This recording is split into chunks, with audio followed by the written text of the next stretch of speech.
Alright, this here is a guide to raid finders, boss fights, generally from a tanking perspective, though this pretty much can satisfy most DPS as well. Now, probably many people will be thinking, why would it's raid finder? Why would you need a guide for that? Well, basically this is just to make sure you know the subtle nuances and just anything small or special you might need to know to make the run go smoother. Wipes still do happen in raid finders, I'm sure everyone is aware. The first boss fight in here is basically a fight against 3 Jinro, or Jinyu, however you pronounce their name, and it's basically just a loot fest. Walk in, collect your loot, that's it. The off-tank, or whoever decides to perform that job, will pick up Elder Regale, the lightning guy in the back, and the main tank will pick up Protector Kowalin. All DPS should be beating the snot out of him. There's only one thing you need to know for Protector Kowalin. That is, periodically, Elder Asani, the water guy, will periodically put a healing little HOT on the ground underneath him. You simply have to move him out of it. Other than that, it's smack him until he dies. Once he dies, you switch to Elder Regale. And again, you basically just beat the snot out of him.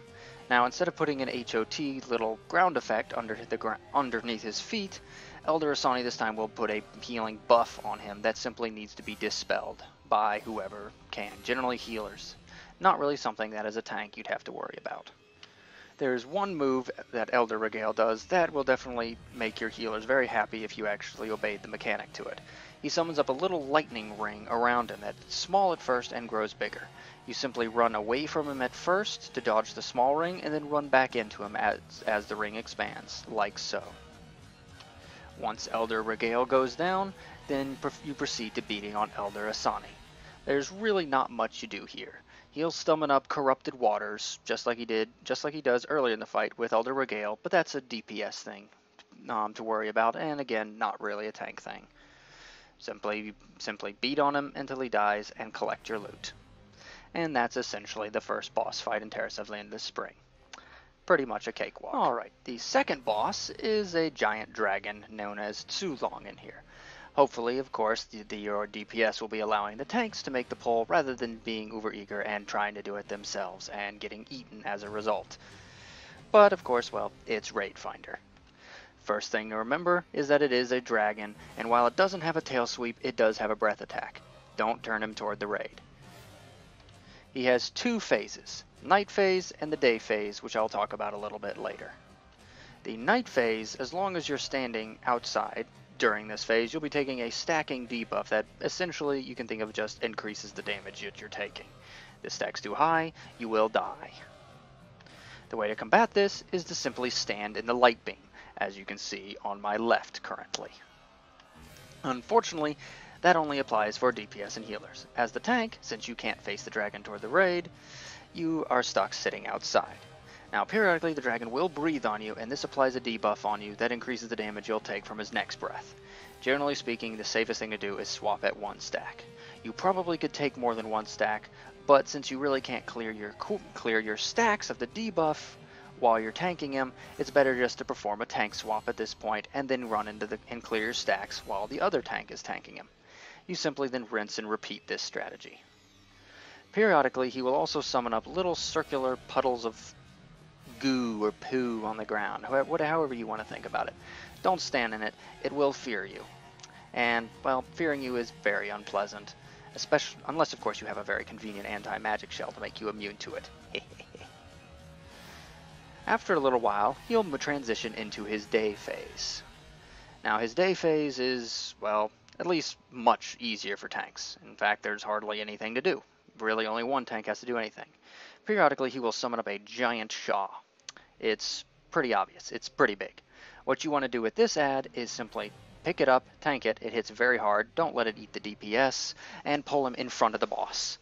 If he gets hit by the boss's flame breath, which by the way is perfectly okay to stand in since the boss is allied with you, positioning the big ad in front of Tsulong causes him to periodically get damaged by his breath and the little tiny ads that sometimes spawn off of him. Tin Man, they spawn all the time. Sometimes in Raid Finder I don't even see him spawn, so I'm not really sure. If they spawn, simply pick them up and let the breath kill them or kill them yourselves. Lots of little ads will also be spawning and moving towards Tsulong during this phase. DPS's job is to kill them. Healer's job have the arguably hardest job in this phase. They must all stack in front of Tsulong so that they get hit by his breath, which increases your healing by 500%. And basically spam heals on Tsulong. Also, the big ad will periodically be putting out a debuff that causes a percentage of HP to be lost every few seconds. He will put this on players, which means it needs to be dispelled, but even more importantly, he'll put this on Tsulong, which you have to dispel quick, because because percentages of the boss's HP that are lost, which basically means HP that he's gaining during the night phase, since his HP percentages are essentially swapped in between these two phases.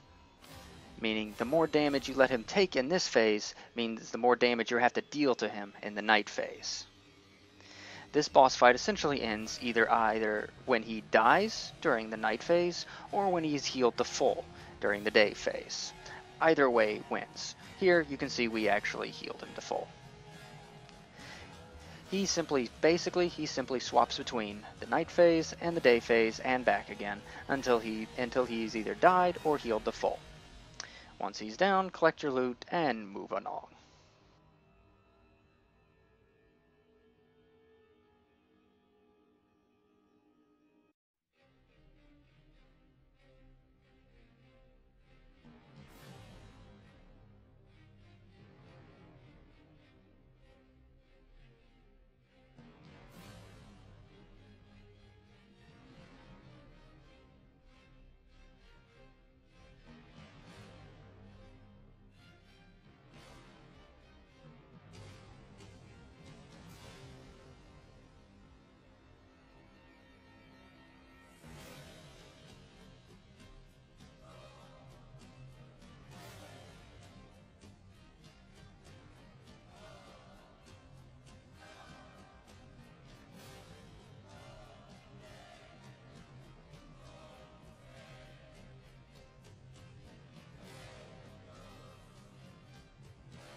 The next boss is a little water sprite. Well, maybe not quite so little, but a much smaller than your average boss, and again, not a huge trouble. Not as difficult as the dragon actually is. This boss, one important thing to note, does not actually melee you. All it does is spam a small spell which does very little damage at first, but very rapidly stacks a debuff on whoever is tanking him till it really can start hitting hard. Essentially, if you are a tank that relies a lot on dodge or block, for example, you might not want to be using your dodge or block moves. Just considering he doesn't melee, you won't get any benefit from him. Focus on self-healing or just outright damage, pure damage mitigation on this boss. Makes him pretty interesting in this case. Another important thing to note is that the splash is actually not a direct spell cast on the tank, it's a small little AoE. Now the AoE is small, so you don't really have to worry about it too much, but you do have to be careful that if somebody else is standing on top of you, or you decide to run through the raid for whatever random reason may pop into your head, hey, it's Raid Finder, people go crazy sometimes. Regardless, just bear in mind that this will hit anyone who is directly near you when you're doing this, and since the damage ramps really quickly, you can kill DPS really fast. He does have a multitude of abilities, but none of them are really that particularly dangerous, per se. The first ability that he has is he'll summon up a bunch of ads and make himself completely invincible. This is very annoying, mainly because to break his little invincibility bubble on himself, you simply have to kill one of the ads. The important thing to note is you only have to kill one of the ads. Since probably nobody else will do it unless they have an add-on doing it for them, tanks mark one of the ads to kill. It's really annoying when all the DPS are bringing all the ads down equally and you're sitting there and you're sitting on the boss going, oh, he's still invincible. So just mark one of the ads and you'll be fine. The second annoying ability that he has is essentially a move called Hide, and he does exactly what you'd think he would do. He disappears. He goes invisible. Essentially, you have to then run around like a crazy person and try to AoE knock him out of stealth, similar to fighting rogues in PvP. Now, luckily, whenever you do hit him, you'll see a splash of water kind of in midair, which lets you know that you actually did get him. Basically, simply stand there and keep AoEing, and eventually, after he gets hit enough, he will drop back out, and you can simply resume the fight as normal. The last ability he has is simply he tries to blow you off the platform. This is the easiest one to handle. Simply run at him and you'll be totally fine, and it really barely even moves you. It's more annoying for casters and healers since obviously you can't do anything while moving. The trick there is to simply run up as close to him as you can and then start casting at him while he pushes you back, then run up to him again. Helps with movement speeds or blinks or any other ability like that. Now going back to the splash stacks on the tanks, you can take the splash stacks really rapidly, so you'll be taunting off at somewhere around 15 to 20 stacks. But it really depends on how confident your tanks are and what kind of damage your healers feel comfortable in healing. If you've got guild healers coming along with you, maybe let the stacks go a little bit higher, maybe ramp some vengeance a little bit, deal a little bit more damage. But if you're a little bit more uncomfortable, if you're solo queuing as a tank, for example, you might want to taunt off a little earlier. Either way, it's up to you. Interesting thing to note, this fight is theoretically solo tankable, though it means the one tank is going to be taking a lot of damage. Since there's only around 45 seconds or so in between each time he uses special ability, and since the splash debuff doesn't really last that long, the debuff will fall off in between each special ability. So it is theoretically possible to solo tank him, but it's not really recommended. After he goes down, collect your loot, and of course, move on. Alright, the final boss of Terrace of the Endless Spring. It's a giant, fearsome Sha, who does absolutely nothing in Raid Finder. Basically, this is almost even easier than the first fight, if that's possible. It's arguable. Basically, as a tank, all you gotta do is run in, pick up aggro, and make sure you're standing in the little circle of light right in the middle of his feet. If you're not standing in that, well, you're gonna be in trouble. Because whenever he casts his Breath of Fear, it hits the whole raid really hard, and will fear everyone in the whole raid. The only way to avoid this is to stand in a little circle of light, which will generate a cone of light, a cone of protection behind you, which protects everybody in the raid. You stand there and you tank him. and the DPS stand there and DPS him. He will, of course, be summoning adds that cannot be damaged from the front throughout the fight, so DPS will periodically have to run out of this safe zone to damage them in the back. However, I've been in several personal kills where the DPS have literally ignored them the entire time, and while healers were having to work a bit harder near the end, it's doable. It's perfectly doable. So go out, if you're DPS, go out, kill a couple, come back, yada yada. The only real ability to pay attention to in here is his ominous cackle. Periodically, he'll essentially turn you into a little Sha and warp you over to one of the little houses or huts or pagodas or whatever you want to call them, where there's going to be an ad there. Essentially, tanks, you pick up the ad, DPS the ad, and you kill it. Once it dies, you click on its body to come back and resume mindlessly pummeling the boss to death. One thing to note about the ads is that they will be shooting out Sha globes as you're damaging them. Make sure you pick up the Sha globes, especially if you're the tank, since you won't be doing as much damage, so you can afford to run around like a crazy person and just pick them up, as long as you've got threat on the boss. Simply because if you don't pick them up, they'll fly back to the ad and heal him. I think it heals him for like 5%, each one that goes back. But that might be 10-man numbers, so Raid Finder will probably be even easier. Once you come back, make sure you go back and you're standing in a little bit of light, because he's going to ominous cackle the other tank in a little while, and of course, that's how you do the tank swap. Don't really even need to taunt off, just make sure you're standing in the light and you're beating on the boss, and you'll probably be good. If you want to taunt just to be on the safe side when the other tank gets ominously cackled, sure, fine, whatever. Anyways, easy fight, kill it down, collect your loot, pray for the weapons, and be happy that you've cleared the hardest boss of 5.0. Not really. Anyways, that was our guide to Terrace of the Spring bosses. Hope this helped you out, and good luck.